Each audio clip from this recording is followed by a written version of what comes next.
మన లైఫ్లో ఎంతో మంది ఫ్రెండ్స్ వస్తారు పోతా ఉంటారు, కానీ 10th క్లాస్లో ఉండే ఫ్రెండ్షిప్ ఆ బాండింగే వేరే కదా. ఇప్పుడు ఇదంతా ఎందుకు చెప్తున్నా అంటే మా ఫ్రెండ్స్ ఫోన్ చేసి, ఒరే తరుణ్గా రూమ్లో ఏం చేస్తున్నావురా, అర్జెంట్గా కేపీహెచ్పీ మెట్రో దగ్గర ఉన్న పిఎన్ఆర్ అబ్బాయి దగ్గర ఉన్నాం రారా అని చెప్పి పిలిచారు. ఏదో తిందామని చెప్పి కృతుంగా రెస్టారెంట్కి వచ్చాము. నా ఫ్రెండ్స్ శరత్, ఆనంద్ 8 సంవత్సరాల తర్వాత కలిసామన్నమాట. ఇంకా మేము ముగ్గురం బాగా డిస్కస్ చేసుకొని బటర్ నాన్ అలాగే రాయలసీమ చికెన్ అయితే చెప్పుకున్నాము. టేస్ట్ అయితే చూద్దాం మరి ఎలా ఉంటుందో. ఫస్ట్ టైం వచ్చాము ఈ రెస్టారెంట్కి అయితే. మా వాడు చెప్తాడు టేస్ట్ ఎలా ఉందో. సూపర్ ఉందని చెప్తున్నాడు. ఇంకా నేను కూడా చూసి చెప్తాను టేస్ట్ ఎలా ఉందో. బాగుంది, స్పైసీగా చాలా బాగుంది. తర్వాత చికెన్ బిర్యానీ ఒకటి చెప్పుకున్నాము, అలాగే రోటీ విత్ లాలీపాప్ చెప్పుకున్నాము. ఇవి కూడా బాగున్నాయి టేస్ట్.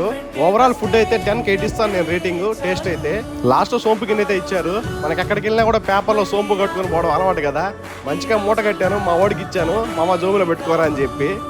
లాస్ట్లో మా ఆనంద్ నేనే బిల్లు కడతారని చెప్పి బిల్లు కట్టాడు. అయితే ఇన్ని సంవత్సరాల తర్వాత నేను కలవడం నాకు చాలా హ్యాపీగా అనిపించింది. లవ్ యూ రా శరత్ అండ్ ఆనంద్.